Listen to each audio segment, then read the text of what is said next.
Hello दोस्तों, welcome back. इस video में बात करने वाला हूँ मैं पूरे पेंट सेक्टर के बारे में। मैंने तीन कंपनीज को पढ़ा हुआ है। एक तो एशियन पेंट है, बर्जर पेंट है और इंडिगो पेंट है। तो इन तीनों कंपनीज में से कौन से सबसे अच्छा काम कर रहा है उसके बारे में डिस्कस करने वाला हूँ, और इस पूरे सेक्टर में आखिर क्या हो रहा है उसके बारे में आपसे एक छोटा सा एक वीडियो में डिस्कस करूंगा कि अभी पेंट सेक्टर में बने रहने से अच्छा है या अभी सेक्टर से दूर ही रहना चाहिए। तो देखिए, तीनों कंपनी से कॉन कॉल पढ़ने के बाद सब मैंने थोड़ा सा एक नोट्स बना के रखा हुआ है।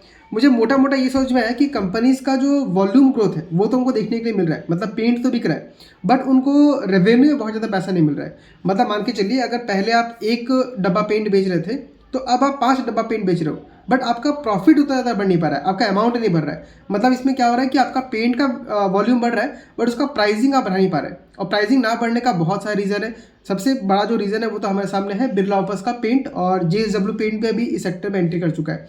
तो उसके वजह से क्या हो रहा है, इनको बहुत ज़्यादा प्राइस वॉर में घुसना पड़ रहा है, जिसकी वजह से सबके मार्जिन जो है, मार्जिन तो नहीं बोलूँगा बट वो लोग मतलब पैसा वो मतलब दाम को बहुत ज़्यादा ग्रो नहीं कर पा रहे। पेंट सेक्टर में अभी एक फ़ायदा उनको ये हुआ है कि रॉ मटेरियल के दाम जो है थोड़ा कम हो गया है, जिसके वजह से अपने मार्जिन को प्रोटेक्ट कर पा रहे हैं, बट रेवेन्यू में आपको बहुत ज़्यादा ग्रोथ देखने नहीं मिलेगा।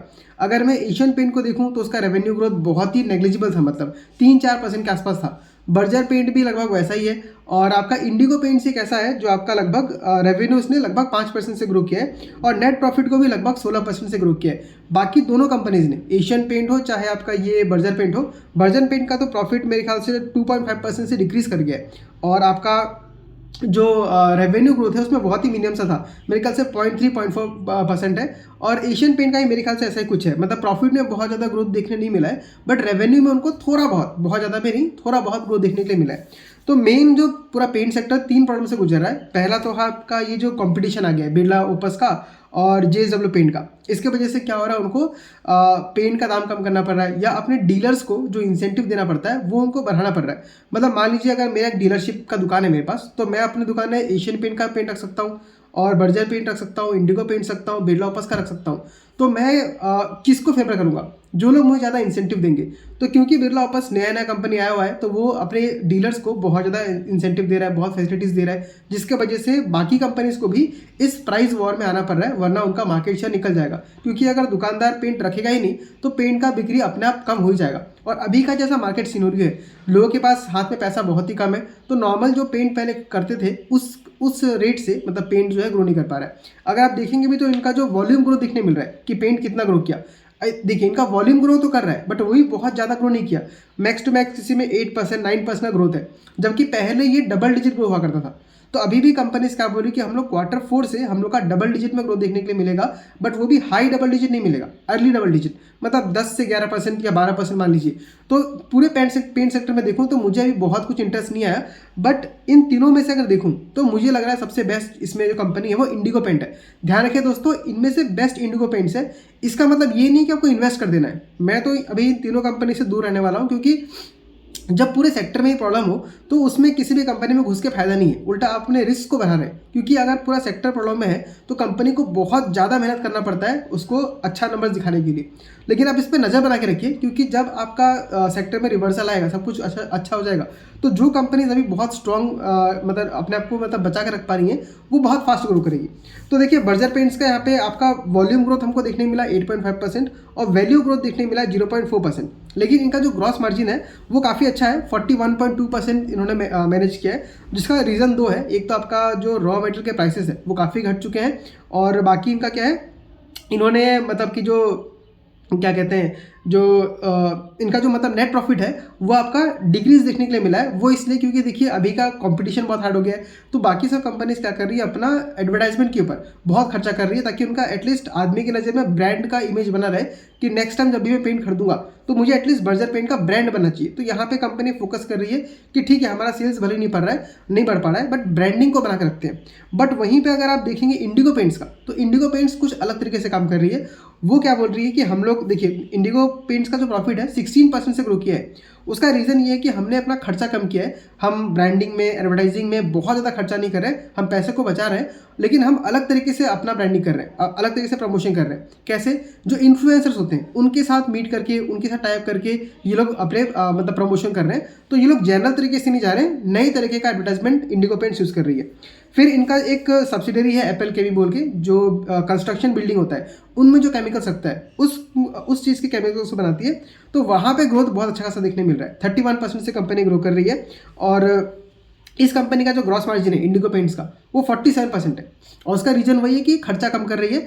तो अभी अगर मैं देखूँ तो सारे के सारे कंपनीज क्या कर रहे हैं, अपने ग्रॉस मार्जिन को बचाने का ट्राई कर रहे हैं, जो मार्केट शेयर है उसको बचाने का ट्राई कर रहे हैं। क्योंकि जब मार्केट में नया प्लेयर कोई आता है तो सबसे बड़ा दिक्कत ये होता है कि मेरा मार्केट शेयर कोई कब्जा ना कर ले। तो उस मार्केट शेयर को बचाने के लिए आपको प्राइस वार में उतरना पड़ता है, फिर आपको क्या बोलते हैं ये अपना एडवर्टाइजमेंट में खर्चा करना पड़ता है। तो पूरा ओवरऑल देखूँ तो पेंट सेक्टर के लिए ये अच्छा सिनेरियो नहीं है। लेकिन कंपनीज का गाइडेंस ये भी है कि हम लोग का Q4 में एक अच्छा खासा हमको ग्रोथ देखने के लिए मिल सकता है। क्योंकि बर्जर पेंट ने भी कहा है कि हम लोग का ये जो करंट Q3 था उसका जो जनवरी फरवरी मार्च जो महीना था उसमें हमको अच्छा खासा ग्रोथ देखने के लिए मिला है और Q4 में काफ़ी अच्छा खासा नंबर्स हमको बढ़ते हुए नजर आ सकता है। बट अभी मैं अपना फाइनल चीज़ बताना चाहूँगा कि आपका मेन क्या प्रॉब्लम है, पूरे सेक्टर में डिमांड का स्लगिशनेस है। डिमांड बहुत ज़्यादा आ नहीं रहा है, पेंट तो बिक रहा है बट वो हाई क्वालिटी वाला मतलब हाई दाम वाला जो पेंट था वो नहीं बिक रहा है, सस्ते दाम में जो सामान था वो सामान बिक रहा है। तो ऐसे सिचुएशन में हमें इस सेक्टर से दूर रहना चाहिए। सिर्फ एक ही कंपनी है इस पूरे सेक्टर में, सिरका पेंट्स, जिसके ऊपर मैंने इस वीडियो में बात नहीं किया है बट दूसरी वीडियो में बात किया है और उस मतलब स्टॉक के ऊपर मैंने थोड़ा बहुत इन्वेस्टमेंट लेकर रखा हुआ है। बट देखिए जब पूरा सेक्टर ही काम नहीं कर रहा होता ना तो स्टॉक में भी उतना बहुत ज़्यादा बुलिशनेस आपको देखने नहीं मिलता है। अभी देखिए सारे के सारे जितने भी मैंने डिस्कस किया, इंडिगो पेंट्स, बर्जर पेंट और ये आपका एशियन पेंट्स और आपका एक्जो नोबेल वो सब भी है, उन सारे में ग्रोथ है ही नहीं, लगभग 4-5% से ग्रो कर रहे हैं। बट वहीं पे सिरका पेंट्स आपका 20% से हर क्वार्टर ग्रो कर रही है और आगे भी गाइड कर रही है कि हम अच्छा खासा ग्रो कर सकते हैं। बट सिरका पेंट्स आपका इनकी तरह डेकोरेटिव पेंट में नहीं है, वो आपका वुड कोटिंग में है। जैसे आपका फर्नीचर बन गया, सोफा बन गया, उसके ऊपर जो पेंटिंग लगता है उन सब सेक्टर में काम करती है। तो इन पूरे पेंट सेक्टर में सिर्फ वही एक कंपनी है सिरका पेंट्स जो अच्छा ग्रो कर रही है। बट फिर भी आप देखेंगे कि उसमें बहुत ज़्यादा ग्रोथ देखने के लिए नहीं मिल रहा है। मतलब मैं शेयर प्राइस का बात कर रहा हूँ, क्योंकि पूरा सेक्टर में अगर खराबी है तो सेंटीमेंट खराब होता है और लोग क्या होता है थोड़ा वेट एंड वॉच करना चाहते हैं। जैसे कंपनी बोल रही है कि हम लोग Q4 से इंप्रूव करेंगे, तो ये ठीक है लोग बोल तो रहा है, लेकिन वो लोग 1-2 क्वार्टर और देखना चाहेंगे। जो इन्वेस्टर्स है उसमें अगर उनको अच्छा खासा डिमांड दिखता है, अच्छा खासा उनको ग्रोथ दिखता है, तब वहाँ पे जाके इन्वेस्टमेंट बढ़ेगा और उसी के बाद हमको स्टॉक प्राइस में मूवमेंट भी देखने के लिए मिलेगा।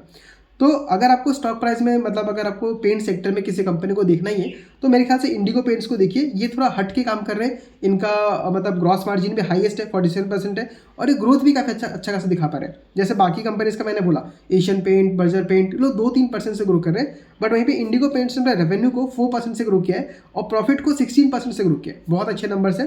तो नेट कुल मिला के यही था। मैं फिलहाल इस सेक्टर से दूर हूँ। हाँ, मैंने सिरका पेंट्स में एक छोटा सा पोजीशन लेके रखा हुआ है बट वो मेरे पूरे पोर्टफोलियो का सिर्फ 1% है और वो भी मैं सिर्फ उसको ट्रैक कर रहा हूँ। अभी तक मैंने उसको उसमें और ज़्यादा ऐड नहीं किया है। अगर आने वाले क्वार्टर्स में मुझे बहुत अच्छा परफॉर्मेंस दिखता है तब मैं उसमें धीरे धीरे करके एलोकेशन बढ़ाऊंगा, क्योंकि सारे कंपनीज क्या बोल रहे हैं कि आगे जाके हमको ग्रोथ देखने के लिए मिलेगा। तो नेट यही था मेरा पेंट सेक्टर के ऊपर मेरा व्यूज़। आप मुझे बताइए कि आप पेंट सेक्टर के बारे में क्या सोचते हैं और अगर आपने एशियन पेंट में इन्वेस्ट करके रखा हुआ है तो आप कितने प्राइस से फंसे हुए हैं वो भी मुझे बताइए।